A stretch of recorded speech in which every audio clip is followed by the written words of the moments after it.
made me want to direct movies. This is the King Kong. I saw that movie on TV when I was about 8 or 9 years old, and I wanted to become a filmmaker. I like films that just take you away. This is the King Kong, guys. Sweep you up a bit. Kong literally does something. You're on board the ship, you're sailing to a lost island, you're encountering monsters and creatures from, prehistoric times. So we're about to go through the King Kong ride. Well, not King Kong ride. Skull Island.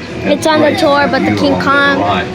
Now we have created this 3D immersive experience, so you're going to have your glasses ready. Don't put them on yet, but just... I grew up around here, so little baby Zan, he died. It was terrifying. So we're going to bounce just a little bit as these trams, they need a little bit of momentum as they make their way up this hill. But we paused here unexpectedly, so anyway, Peter Jackson, he said, I got an idea though, what if this time, instead of, taking people back to New York where King Kong was a prisoner, what if this time we flip it on its head and we take audiences to his hometown where he was king? And that's where we're going right now, to Skull Island. So, quick note about this. This is when things are going to start getting pretty crazy and bumpy. So, if you haven't secured your loose items yet, secure them now. And hey, it's Cars 3 and 4. I never seen you guys. How you doing? You good? Alright, stay out of trouble. Alright, yeah, we got just a minute. But secure the loose items you may have, as it is going to get bumpy. We don't want you to drop anything off the side of the tram while we're in there. We really put a lot of thought into the character and personality. He's so much more than a monster. In fact, he's not a monster. He is an incredibly majestic, ancient creature. He's a force of nature. He's old, he's wise, he's proud, he's fierce, and obviously he has a heart. The most important feature of Kong are his eyes. Kong's eyes are wonderfully expressive. They're full of emotion. His eyes are like a window into his personality and his heart. He's had an enormous number of encounters with his foes, the T-Rexes and the various dinosaurs on Skull Island. So he's been beaten up, scarred, chewed up, spat out by these dinosaurs at various times, and he wears the scars of a lot of ancient battles. Alright friends, they are all ready for a sunset. So, should go without saying, but as always, please remain Anthony. seated. Because here we go. The island. Wonders lived here for hundreds of years. So sure.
So like Tom Selleck's Ferrari, that has a Volkswagen engine under the hood.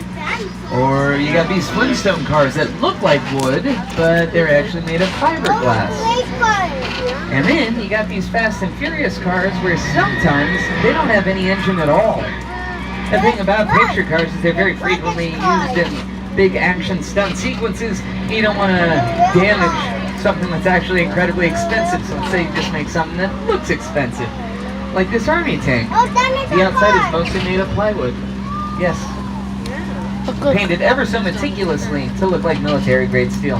You can save on costs, and it's way easier to get from one set to another. That being said, it's not the best place to hide I the thought event of are we gonna dinosaur go on attack. stage Speaking of 55? dinosaurs, my friends. Well, Picture cars you see with them were all used in Steven Spielberg's Jurassic Park films. That fourth film in the series, Jurassic World, with Chris Pratt and Bryce Dallas Howard, is our #1 all-time biggest box office hit, and that's why this summer we're bringing you Jurassic World: Fallen Kingdom. But take a look at this clip from the first Jurassic World. Hey, who's that right there? That's Jimmy Buffett. Why is Jimmy Buffett in Jurassic World? Because look, there's Jimmy Buffett's Margaritaville in the background. See what we did there? Well, guess what? We got our own Margaritaville on City Walk now, which you can experience later tonight. And there won't be any dinosaurs attacking you while you eat your volcano nachos. Because they're going to attack you right now.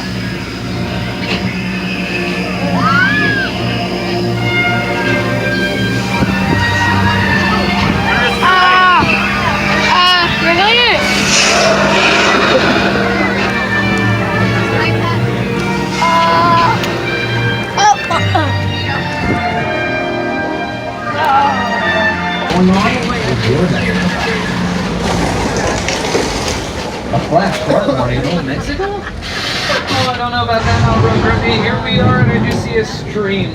Hardly what I would call a flash flood. If there's any chance of this flooding, at the very least, it would need to be raining. Yes, this is how we do it in the movies. It's as simple as a sprinkler system hit above the camera. But we take care to shoot the water upward. Probably could fall that naturally, looking more authentic on camera if we just shot it straight down and then our actors look like they're standing in a shower. Then we get the shot we need, we push the button that stops. That was the thunder button, apparently. Hold on, wait, sorry, we just got these new consoles, so we're gonna have the button. This one? No. This button doesn't seem to do anything. I keep pushing it in. Alright, that says release water. So it looks like our rover was right after all by virtue of my button push. Quick series for you, I'm gonna protect the cameras with all of it. Hold on, wait. I can fix this. That's fine. Alright, no more buttons. I think we're just gonna fail. Anyway, here's what that effect looks like in Big Fat Liar.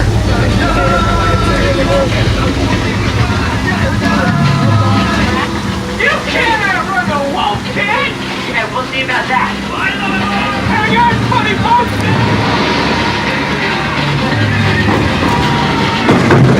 And so much more. Is this the earthquake? Yeah. Yeah, this is the earthquake, guys. Yeah. So there's gonna be like an earthquake. Soundstage 50. As this is a hot set, you don't want to disturb the hot set. That set is fully decorated and ready to film.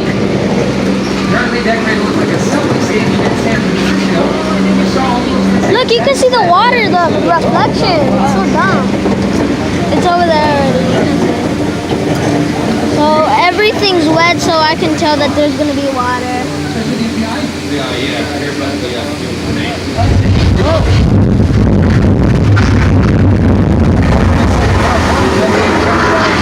Not to worry.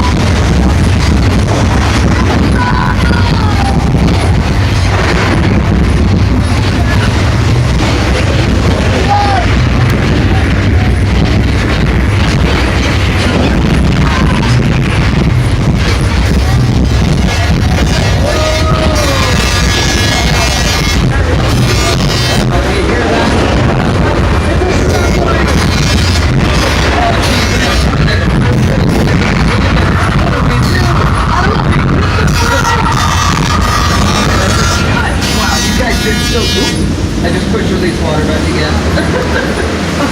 Oh, we gotta put it. You just go over there.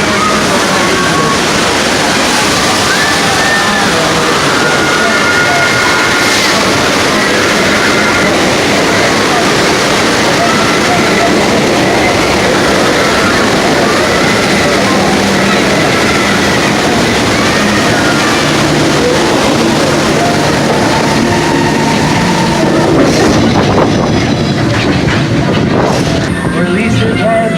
They had a bit of bad luck recently with the giant shark. Yeah, it's kind of a disaster, not gonna lie.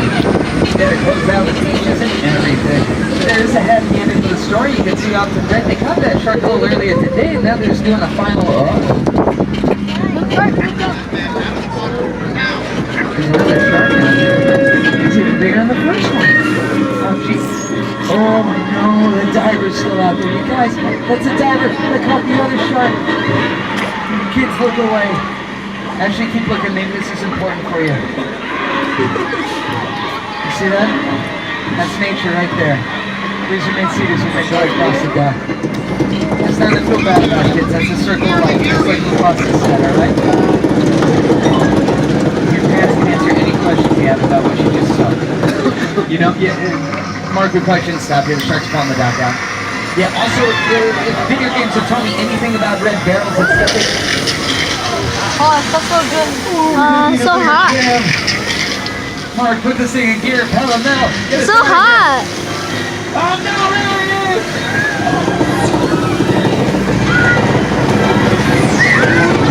Oh! Oh, but it feels good next to the fire in the water. Alright, I think got it. If there is one thing everyone in suburbia can appreciate, it's a good neighbor.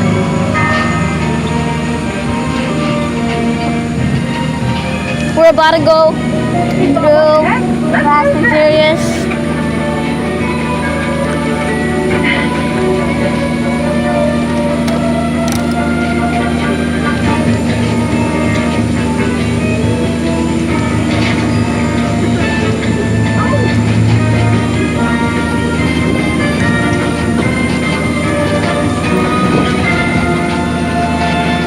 And I think the biggest reason why Colonial Street gets so much action is because it's a very traditional, Anytown, USA sort of neighborhood that really could work for just about any neighborhood. I say just about, though, because there are always exceptions, as was the case with Dr. Seuss's How the Grinch Stole Christmas, directed by Ron Howard. One of the biggest creative challenges that we faced on How the Grinch Stole Christmas was to bring the storybook world of Dr. Seuss to life. Some of the most talented artists in Hollywood worked for months to create a living, breathing Whoville. When it was all done, they had built an entire city. And the fantasy world of Dr. Seuss became a reality. This movie was an enormous undertaking for us at Universal, as it used 11 of our sound stages and large portions of the back lot. But you know, these days, the Who's a Who building, I'll have more to worry about than just that cranky old Grinch. That is Psycho. Oh no. It's Norman Bates.